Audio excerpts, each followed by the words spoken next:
शोबे उर्दू बनारस हिंदू यूनिवर्सिटी से वाबस्ता जितने भी अफराद या जितने भी तलबा क़दीम हैं, मैं उन तमाम में से चंद अफराद को यहाँ पे जो है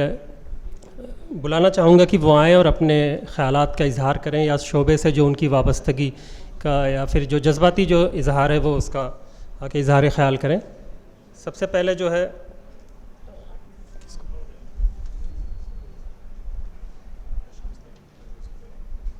मैं डॉक्टर शम्स परवेज़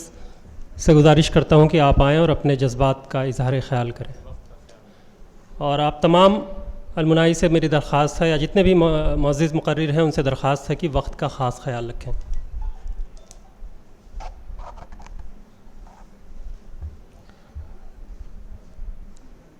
काशी हिंदू विश्वविद्यालय के शोबा उर्दू के इस पहले एलुमनाई मीट की सदारत कर रहे हम लोगों के उस्ताज़ मोहतरम सदर शोबा उर्दू प्रोफेसर आफ्ताब अहमद आफाकी साहब और मेहमानी खुसूसी की तौर पर इस प्रोग्राम में शिरकत करके हम लोगों की हौसला अफजाई कर रहे प्रोफेसर अली अहमद फ़ातमी साहब, स्टेज पर बैठे हुए हमारे मुअज़्ज़ज़ मेहमान और दूर दराज से चल कर के आए हुए शोबा उर्दू के हमारे सभी पुराने साथी जो इस प्रोग्राम में शिरकत कर रहे हैं, मैं उन सब का इस्तकबाल करता हूं। और ऐसा लग रहा है कि बहुत सारे लोग या तो ऊब से गए हैं या प्रोग्राम ख़त्म होने का इंतज़ार कर रहे हैं, लेकिन बड़ी मेहनत के बाद, बड़ी कोशिश और काबिशों के बदौलत आज ये तारीख़ी कारनामा हम लोगों को देखने को मिल रहा है। तो आप लोग थोड़ा सा सब्र करें और अपने वक्त की कुर्बानी देते हुए जिन लोगों ने इतनी मेहनत के साथ तारीख़ लिखते हुए इस शोबे में पहली एलुमनाई मीट का इतना शानदार प्रोग्राम रखा है, उनकी भी हौसला अफजाई करते हुए आप लोग बैठें और जो ये प्रोग्राम चल रहा है उस प्रोग्राम को अपने माथे की आँखों से देखें। मजरू साहब का एक शेर है कि एक चिराग़े इश्क से जलते गए कितने चिराग, खाक का हर ज़र्रा माहो कह कसा बनता गया।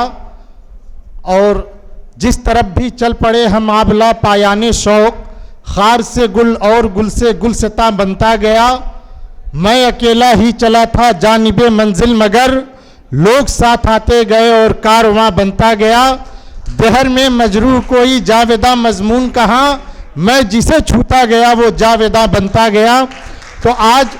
वही तारीख़ एक बार हम लोगों को देखने को मिल रही है कि बड़ी कोशिश के बाद और बड़ी मेहनत के बाद आज ये पहली एलुमनाई मीट हम लोगों के रूबरू पेश हो रही है। और यकीन जानिए इस शोबे से अलग होने के बाद, दूर होने के बाद जितने भी हमारे एलुमनाई साथी आए हुए हैं उनके दिल में हमेशा एक कसक रहती होगी, एक टीस रहती होगी कि कब वो मौका आएगा, कब वक्त आएगा कि कब फिर हम लोग भागे भागे शोबे की तरफ जाएंगे और अपने पुराने साथियों के साथ मिल करके अपनी पुरानी यादों को ताज़ा करने का काम करेंगे। तो जो एसोसिएशन है और हमारे शोबे के जो हेड हैं प्रोफेसर आफ्ताब अहमद साहब, जो उनकी सरपरस्ती है, जिनके बदौलत ये आज शानदार प्रोग्राम हो रहा है, इसकी जितनी भी तारीफ़ की जाए कम है। मैंने खुद कई मर्तबा सोचा कि आप लोगों के बीच में आऊं और आप लोगों के बीच में आकर के आप लोगों से मुलाकात करूं और कुछ ज़रूरी बातें आप लोगों के सामने रखूं, लेकिन सच बताऊं तो कभी मौका नहीं मिला और कभी हिम्मत नहीं आई कि आप लोगों के बीच में दोबारा आकर के कुछ ज़रूरी बातें आप लोगों के बीच में रखूं। लेकिन मैं शुक्रगुजार हूं इस शोबे का और इस एसोसिएशन का कि जिन्होंने मुझे मौका दिया और आप लोगों के बीच में खड़ा होकर के बोलने के लिए कुछ वक्फा मेरे हिस्से में आया। इसके लिए मैं एक बार फिर आप लोगों का शुक्रगुजार हूं। और ये शोबा बड़ा ही पुराना है और एक से एक महताब, एक से एक चमकते हुए सितारे, एक से एक इनकलाब जहन वाले लोग जो हिंदुस्तान में ही नहीं बल्कि इस दुनिया में जहाँ जहाँ उर्दू बोली जाती है वहाँ वहाँ उनका नाम चिराग की तरह आसमान में रोशन है और वो लोग याद किए जाते हैं। ये वो शोबा है और सब लोग इस शोबे में तालीम हासिल करके कहीं ना कहीं अपने मुल्क की, अपने वतन के, अपने कौम की और उर्दू ज़बान की खिदमत को अंजाम देने का काम कर रहे हैं। और अभी आप लोगों ने देखा कि कैसे कैसी किताबों का रस्म इजरा हो रहा है। बहुत सारे लोग अभी आने बाकी हैं, कुछ लोग आए हैं, वो अपना तारुफ भी पेश कर रहे हैं और कहाँ कहाँ कैसे वो लोग किस पद पे हैं, कौन सा काम अंजाम दे रहे हैं, कौन सी खिदमतें कर रहे हैं, वो लोग बता भी रहे हैं। उम्मीद है जो आगे आने वाले हमारे मुअज्जज़ साथी हैं वो ज़रूर बताएंगे। मैं बस आखिर में ये शेर कह करके अपनी बात को ख़त्म करता हूँ। शायर कहता है कि मोहब्बत की नज़र अहले वफा की शान पैदा कर, मोहब्बत की नज़र अहले वफा की शान पैदा कर, बुलंदी और पस्ती में ज़रा पहचान पैदा कर, और न हो माहौल से मायूस दुनिया खुद बना अपनी, नई आंधी, नई कश्ती, नए तूफान पैदा कर। बहुत बहुत शुक्रिया। खुदा हाफिज़।